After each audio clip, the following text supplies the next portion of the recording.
All right, it's a very wonderful morning to you, dear listener. It's a very beautiful Monday morning. Welcome to the agenda on Dominion Brokers Group. So today, I started with a smile. However, we pause today to honor the memory of a towering figure in our nation's history. Former President Muhammadu Buhari, who passed away on Sunday, July 13, 2025, at the age of 82 in a London clinic. His departure marks the end of an era, leaving behind a legacy that will resonate in the hearts of Nigerians for generations. Born on December 17, 1942, in Daura, Katsina State, Muhammadu Buhari rose from humble beginnings to become a defining voice in Nigeria's journey. A disciplined military man, he served as Nigeria's head of state from 1983 to 1985, leading with a fierce commitment to discipline and order through his war against indiscipline campaign. Decades after, as a democratically elected president from 2015 to 2023, he made history as the first opposition candidate to unseat an incumbent, defeating President Goodluck Ebele Jonathan in 2015. That was a testament to the power of the people's will. Former President Buhari's tenure was marked by an unwavering resolve to tackle corruption, stabilize the economy, and confront the scourge of insurgency, particularly Boko Haram. His administration launched the National Social Investment Program, NSIP, empowering millions of vulnerable Nigerians through initiatives like the N-Power and the Conditional Cash Transfer Program. These efforts aimed to uplift the youth, women, and the poorest amongst us, reflecting his belief in a more equitable Nigeria.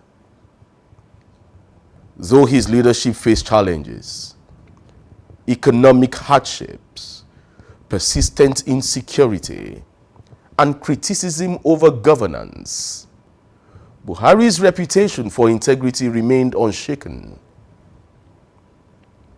Buhari was known as a man of principle. He carried the broom as a symbol of his pledge to sweep away corruption, earning respect as a leader who shunned personal enrichment. His military background and stoic demeanor inspired both admiration and debate. But his patriotism and dedication to Nigeria's unity were undeniable. Buhari was quiet. But as we reflect on his life, we remember a man who survived coups, led through turbulent times, and never wavered in his service to the nation. From his early days in the Nigerian army to his role as a statesman, Buhari's journey was one of resilience, courage, and sacrifice. Buhari went on to plead with Nigerians, apologizing to Nigerians when he was about handing over in May 2023, saying, "If I've offended you, please forgive me." Let's listen to former President Muhammadu Buhari here. Whoever thought that there has been some form of injustice on him, we are all humans. There is no doubt I hurt some people, and I wish they would pardon me. And those that think that I've hurt them so much, Please pardon me. I thank you very much.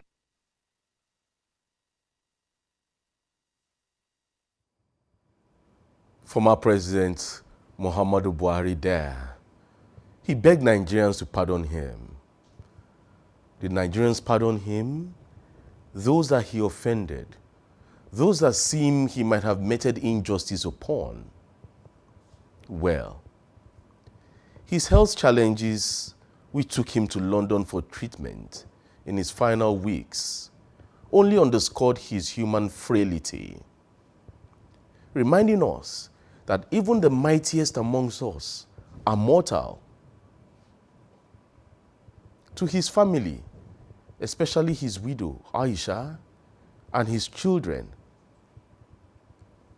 we extend our deepest condolences to the people of Nigeria.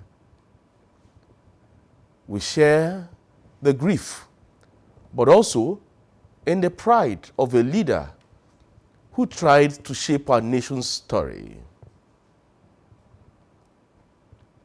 As President Bola Tinubu prepares to lead state honors and funeral arrangements, from the Dominion Brokers Group, we join in praying for Buhari's soul to find peace in paradise as expressed across the nation today.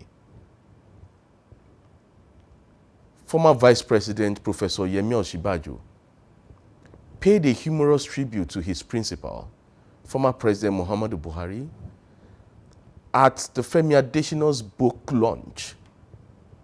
Working for Buhari, Femi Adesina was a special advisor to former President Muhammadu Buhari on media. Let's listen to Professor Yemi Osinbajo. It was humorous. I complained to him very bitterly about a libelous comment that was made against me, and that I wanted to give him notice that I would be suing those who had libeled me. And he said to me in his usual style, Professor, don't let these people bother you.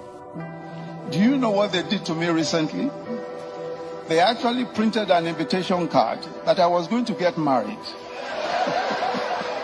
on a Friday at the National Mosque.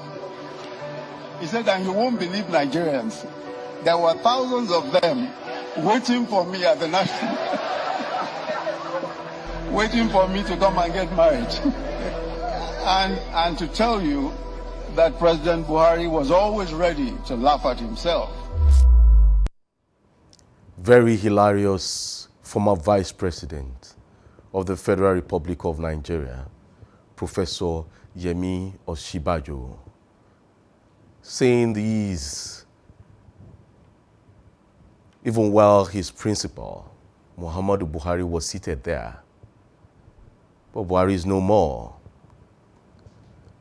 Femi Adesina, who was launching his book then, also had something to say about his former principal just yesterday. His former principal, Muhammadu Buhari. Let's take a listen to Femi Adesina. Christmas, December 2015. He called me. He said, Adesina, I know you are a church person. When it is Christmas, go and be with your family. And when you come back in January, me too, I'll then take a short leave. And throughout our 8 years, he ensured that we, that are Christians working with me, when it is Easter, when it is Christmas, when it is December, Christmas, he will tell us to go and enjoy that season with our families. So, contrary to what many people believed, he was not a religious bigot. And then, discipline. You needed to know how disciplined President Buhari was. If he had a meeting at 9, on the dot of 9, he was seated.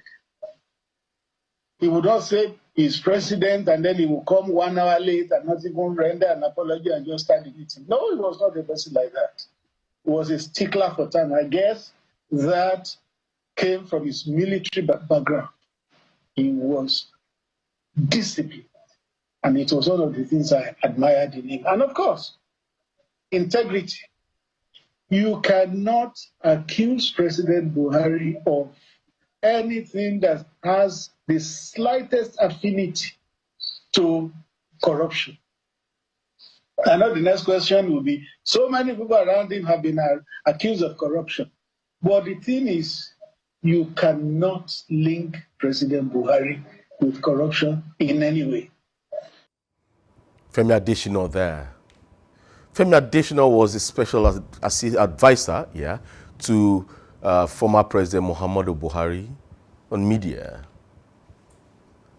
Let us honor Muhammadu Buhari, not just in mourning, but by embracing the values he championed. Discipline, integrity, and a relentless commitment to Nigeria's progress. Rest in peace, General. Rest in peace, President. Rest in peace, Patriot. Buhari's legacy lives on in the hearts of Nigeria. It's good to have you this morning on the agenda, John IZUCHUKWU. Well, Nigeria this morning is mourning, as it were. Former President Muhammadu Buhari left and is sleeping eternally now after years of health challenges. Would you miss Buhari for any other thing? All right, okay, thank you for having me. Good morning, Nigeria. Well, in a country where the mortality rate is 54 years, so if a man has lived 82 years and he has lived it in affluence, in perceived affluence. Well, you see, he's not perceived. He will tell you he's not rich, he's poor. That's not correct. He's just been economical with the truth. Okay. You don't say that a man who had lived 80 years, 82 years, we are not really mourning. I would say that we're celebrating a man who has served his country, and Nigeria has been good to him, and so he has passed on. But we need to look at his legacies. If really they are worth emulating. And because it's only in this part of the world we tell stories, good stories about people who had passed on. And we need to set history right for people to know. Otherwise, we'll be misleading the future generation. He's done well for himself. He's aspired to be head of state through a coup d'etat, which he eventually accomplished. And then he resiliently fought to become Nigeria's president, and he did by, the historical unseating of the then civilian government, the then government of Jonathan, and then, of course, him doing his 8 years tenure. He's done well for himself and his community. I mean, we extend our condolences to them. However, we must also look at the facts on ground about leadership, about governance, about the fact that is he really corrupt, as people are saying that he's not corrupt.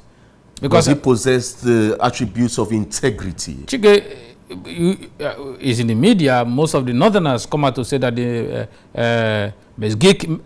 Megaskia that people have been talking about that is not true. Because at the end of the day, you cannot tell me that you're not corrupt and you close your eyes to people stealing national assets, embezzling public fund under your watch and leadership. We have to give credit to his government for recovering about $9 billion in assets under his government. But of course, the prosecution of corruption at the time was also selective. Critics, looked at the whole process of the media campaign against corruption and all of that, and that was not exactly what it should be on ground. And at the end of the day, it was more like a vendetta government trying to reach out to attack those who, had over the years offended him. So we need to set the record straight. He's done well for himself, and for the people of Daura, we acknowledge that, and we extend our condolences. But we must also look at the fact that if you have 8 or 10 years or 11 years of a nation's life, and you didn't do anything significant to have moved the country from where you met it, I mean, we should not be singing your praises. I'm not part of that.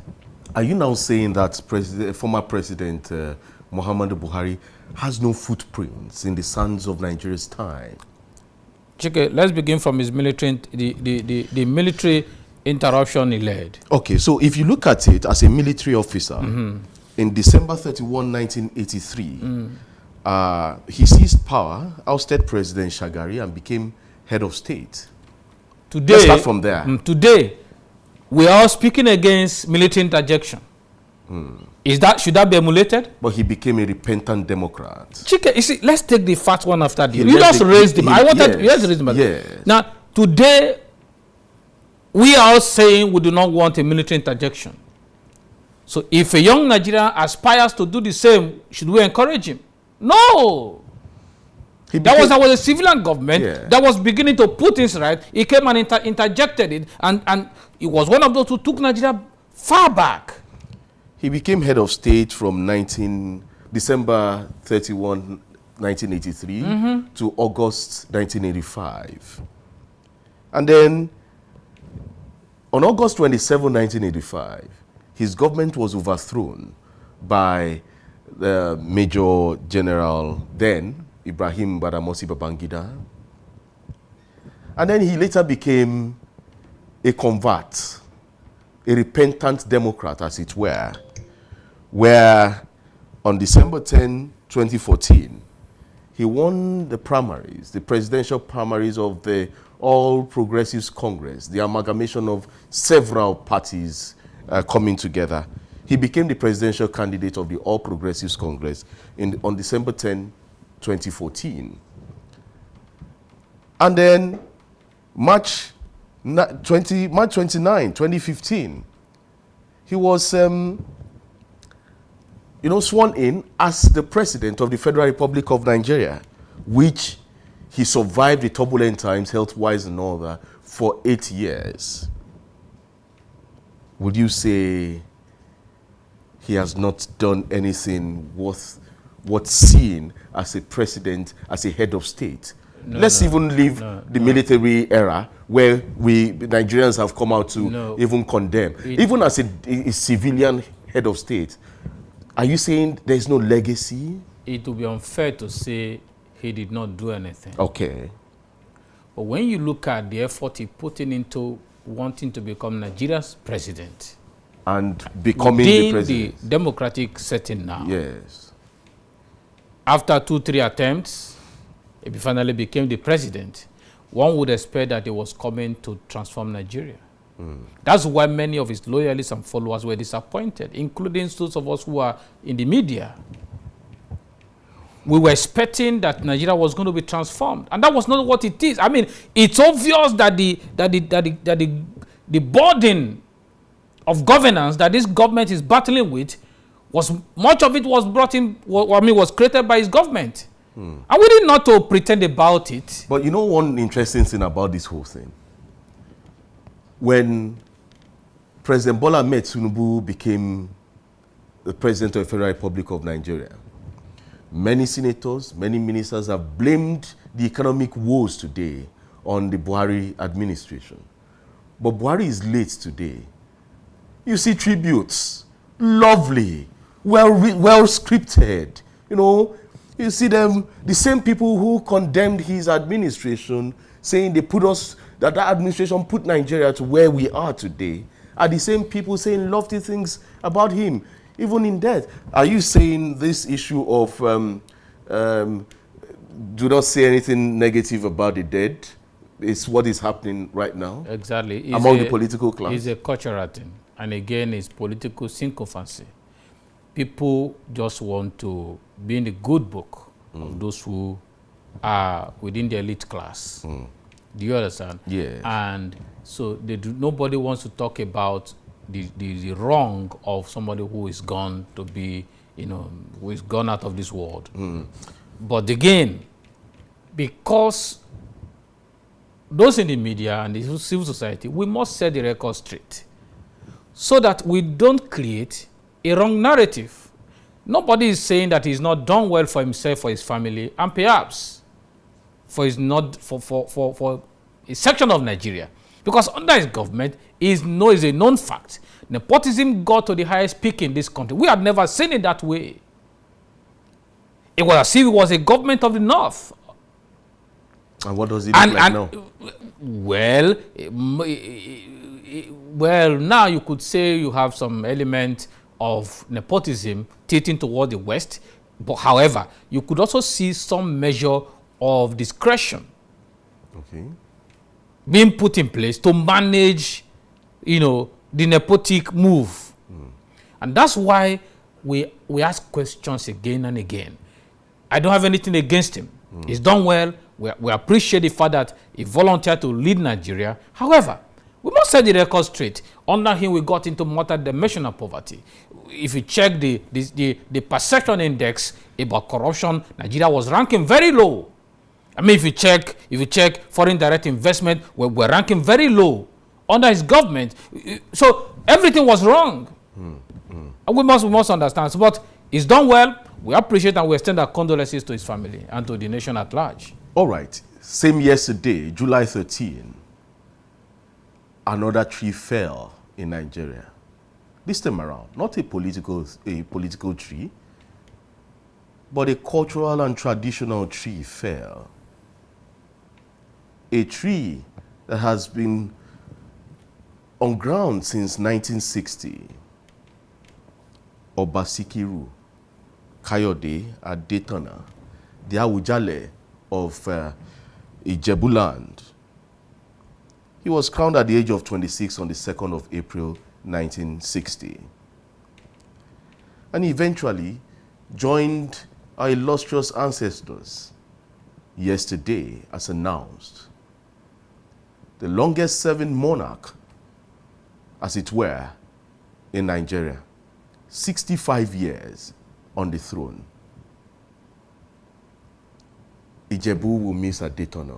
Oh, certainly. Especially, that fanfare of the Ojude Oba. Exactly. Exactly. The Ojude Oba became an institution. And one thing about the late monarch is that he's always saying truth to power.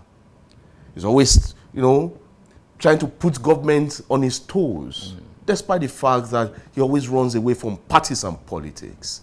And that's the attribute of a monarch. Yes, you see, the traditional rulers are custodians of traditions and cultures and values. And you cannot take that away from such, a brilliant, intelligent, educated Oba that we have in the Aujale. He's a great man. I have personally, I've been interested in things that happen within the Ogun State, axis, and I've seen that, the innovation and the creativity he had brought into the Ojude Oba had promoted the Nigerian culture, particularly the Ijebu culture, to international space. I mean, it was a talk of the town at the time. So we must acknowledge that, and then we also need to look at the fact that Ijebu looks like the hub for choosing leaders in Ogun State, and also because of the kind of relationship they have with one another. Is said that an Ijebu person, once he gets somewhere, he tries to bring other Ijebu people to be around, and then they're all doing well together. So we must look at that and acknowledge the fact that we have that leader at the traditional ruling space, and other traditional space. Leaders should also emulate that. Don't just be there and just clap and sing for people in government. Make effort to speak truth to power. You don't know how it's going to be impacting your people positively. If those who are in politics can say it, the traditional, rulers should be able to speak truth to power, which is what the Aujale has done with his life. Awujale died at the age of 91. Apparently, he was a friend of Buhari. Yesterday, both of them shook hands in the other world.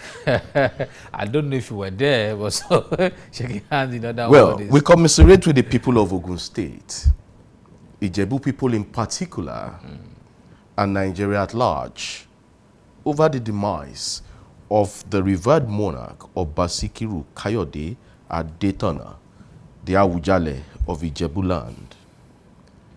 May the grand architect of the universe grant him a safe passage to that serene cottage. Let's delve into another discussion this day, and it's talking about leadership, especially in Africa.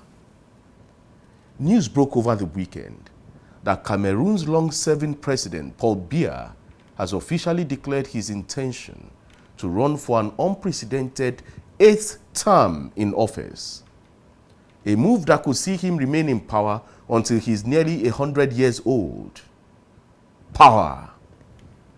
Paul Biya, who took office in 1982, about 43 years today, made the announcement via social media on Sunday, ending months of speculation with the words, "Rest assured that my determination to serve you matches the urgency of the challenges we face." End of quote. Haven't they been facing these challenges since 1982? But Paul Biya is now 92. And he's the world's oldest sitting head of state. Despite rarely appearing in public and facing mounting health rumors, especially after a 42-day disappearance last year, Paul Biya remains a central figure in Cameroonian politics, having removed term limits in 2008. However, the declaration has sparked renewed outcry from critics and opposition leaders who say his extended rule has stalled democracy and economic development. Some of his former allies have already broken ranks and declared independent bids ahead of the October 12 election. Meanwhile, civil society groups are warning that the country may face a succession crisis if the veteran leader becomes too ill to govern or dies in office, especially amid ongoing security crisis in the English-speaking regions and the persistent Boko Haram attacks in the north. Well, Cameroon, which has had only 2 presidents since independence, interesting. Since early 1960s, they've had only 2 presidents. It now stares at a crossroad at the moment. Let's start with the big picture. This seat-tight syndrome. John, what is it and why is it so common in African politics? My simple answer will remain that the people in power are stronger than the people who give them power. That's why you could remain there for 40 years, for 35 years, and nobody's challenging you. And unfortunately so, the instrument of government do not realize that their loyalty should be to the people. Because you can't expect such a man to continue to be in government and everybody, including the armed forces and the police and everybody he uses to keep himself in the office, are not able to say, no, this is not democracy. This is no longer democracy. This is more like a monarchy that is there, claiming to be a democrat. This is no longer democracy. If it's democracy, one of the major features is that there must be periodic elections. There must be options for the people. Cameroon is not the best of it. I mean, if you look at the statistics about human development, it's far behind. One interesting thing is that since 1962, thereabout when Cameroon gained independence, they've had only 2 presidents. And then he became president in 1982. Even now at 92 years and being president for 43 years, he doesn't seem to be stepping down soon. He will step down. Death will make him step down. Are you praying for him? I'm not praying, but you see, at 92, what else do you want? He should just go Even rest. if they give you food, it's no longer making sense. You see, I don't know how we think. And I think that this African mentality of sit-tie syndrome, and not just that, this idea of wanting to remain relevant forever, it amazes me. It's as if we don't know that life is in stages. I mean, you can't be on the stage forever. You don't, but nobody shines forever. We must get it right. Today's your turn. It's going to be someone else's turn tomorrow. And you must accept that that's the reality of life. But it's unfortunate that we want to get into government and remain in government forever. Or when you are even living, you're putting your wife or your children, your grandson in government so that you have somebody in government at all times. It doesn't sound... Sometimes I wonder how we think. For me, it's a poverty mentality. Because the only man who is afraid of falling again, that wants to be in power forever. Even when he has nothing at stake. He has tested money and fame and popularity and power. He doesn't want to come down. I mean, and life happens. So I just think that the people of... That can't happen in Nigeria. I assure you, it can't happen in Nigeria. You see, because we are enlightened and conscientized people. We will resist it. And so they should wake up and resist it. Okay. It's no longer democracy. Yeah, let's not forget, in Cameroon, they call him the absentee president in Cameroon. And it's just because he's known for spending significant time abroad, you know. And so, especially if you look at his travels, he stays more in Switzerland. Now, his absenteeism and his almost, you know, his state right now, where inactive states, as it were, don't you think it will affect governance in Cameroon? It will certainly do. Where it will be a free fall for all. It is only honorable for him at this stage to step down and hand over power to produce a younger person who will take the baton from there. He's not making any sense anymore. He will not be in charge of the government. Everything and anything can go. And so, how do you expect you see, it will only plunge the country into crisis. Because if it dies, you know, along the way, you will end up seeing different kind of persons coming in to fight for power. And Cameroon may be plunged into another, you know, cycle of crisis. And at the end of the day, we'll be suffering from it because countries around you, when you're having crisis, are going to partake of a crisis. Talking about the crisis in Cameroon, there's been this back and forth between the Anglophone and the Francophone, which about over 6,000 people have lost their lives in this crisis. And he's still sitting tight. If there is a military incursion there, do you think he might leave? If military were supposed to... Or has he pocketed them? That's what it is. Okay. You see, the average African wants a good life. Because he feels that hardship is synonymous to our context. Poverty is synonymous to our context. And any opportunity he sees to escape poverty, he grabs it with his two hands. That's why people of conscience had not risen all these years to challenge him. Because you can't tell me that the military in Cameroon are comfortable with what is happening. But usually, the guys who summon the courage to take such tasks must have been called to offices and given them some good things, and then they forget about it. And you guys can go and suffer. So I think that at this point in time, the voice of reason should prevail. People should rise up in Cameroon to challenge this impunity. Is anti-democratic and is not going to bring development to the people. So let's look at it from the flip side now.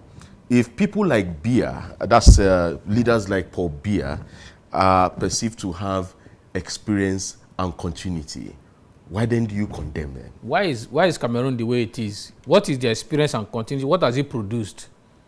You cannot be relevant for nothing now. You can't be. Why do you think other countries that are advanced, they periodically remove people and inject new blood? Look at the guy in Tanzania. Look at the guy in Senegal. Those guys are beginning to bring in new things. I mean, challenging the status quo. We can't continue with this same old paradigm. So you can't bring people who are already outdated. They're not in vogue. They're not in touch with reality of development. And then you continue there. So I think that, you see, that's why when you kill education, when you kill critical thinking, you are probably destroying the country. People should wake up and challenge the status quo. It should not be there forever. Just imagine it. You know, you talked about the citizens earlier, but why is it that the citizens are not demanding change? Is it gullibility? What is it? Chike, when a man is captured in his mind, he accepts anything and everything. So they've been manipulated. They've been captured and manipulated. So the average Cameroonian is manipulated. That's the same thing our government, our politicians are doing to us. When you see them use religion and ethnicity to manipulate us, it's just to capture our mind. You keep fighting on the non-essential, while the essentials of government are not being attended to. So what they are doing, what is doing, is to perpetually cage the people. And that's why sometimes for there to be development, there needs to be some form of revolution. Some form of revolution. Because otherwise, you will continue the status quo. These guys, this upper class will remain so forever. But isn't this a problem across Africa? Look at Museveni of Uganda. Look at Paul Kagame of Rwanda. John, is this sit-tight syndrome thing uniquely an African thing? I personally have described Paul Kagame as a benevolent Democrat. Benevolent Democrat. Because when you see what is happening in Rwanda, Rwanda is advancing, is making progress.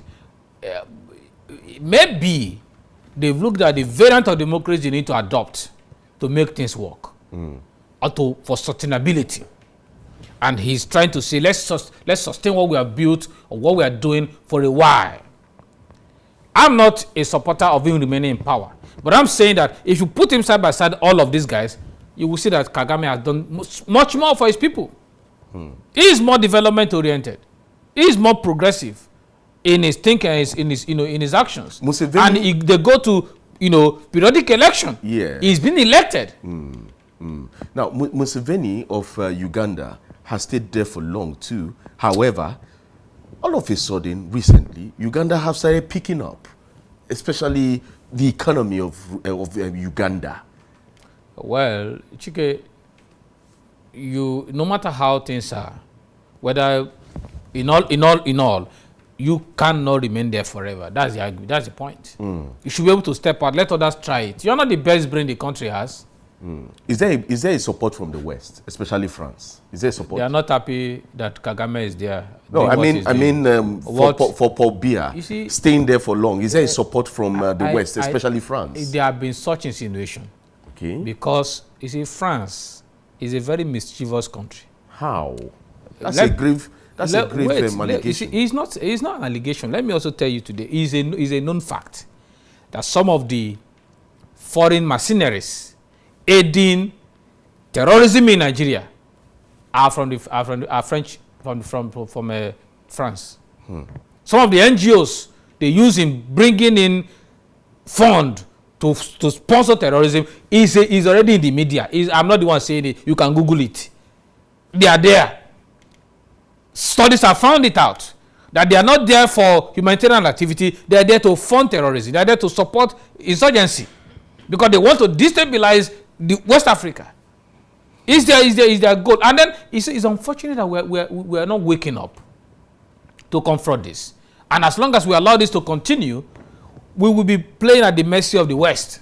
So what can break this sit-tight syndrome, and then how do we move forward? Okay, it's nothing more than a revolution. People should wake up, just like in Nigeria. Obasanjo wanted to try it now, just to add one more tenure to his time. You can't do that in a country like this. You can't. So they should wake up. And you see, nobody can liberate Africans except we ourselves. The West will come and liberate because the West want us underdeveloped so that we will keep being slaves. They will keep exploiting our resources and going to develop their own countries. And then they will now steer up and fund conflict in our own space. We'll be fighting conflict, fighting insurgency while they are busy taking our... Do you know how many people, how many nationalities are extracting gold, extracting resources from Nigeria as we speak? Even Chinese extracting resources illegally and taking it to their country, whereas they are busy taking fragments of their resources to fund conflict here and there, and then we're in trouble. Meanwhile, they are living large. So we need to come together and realize that it is not for the interest of the West for any African country to develop. Well, lastly, for Cameroon, what do you think is the outlook for a post-Paul Biya era? if Pobia leaves now, for staying for too long, now what do you think would be the outlook of Cameroon? He's created a very terrible precedence. Howbeit, will there be a succession crisis? Howbeit, yes, the likelihood is high if he dies in office. The other side is high. But if the people are wise to create an opposition and fight him very strongly during this election, so that he doesn't get into power, it will be for their own benefit. Get a younger person to steer the power of that country for the next season. I think it will be a great one to be done. All right, thank you, John, for this insightful discussion this morning. I hope we have more of this kind of discussions tomorrow. Thank you, Chike. It's my pleasure. All right, let's keep this conversation going. Do follow us on all our social media platforms, on YouTube, Instagram, Facebook, and TikTok. The handle is @Dominion Broadcast. On the app X, it is @DominionCast. You can visit our website on www.dominion.org.ng. My name is Chike Ubogu. Enjoy your week. Best wishes. Bye for now.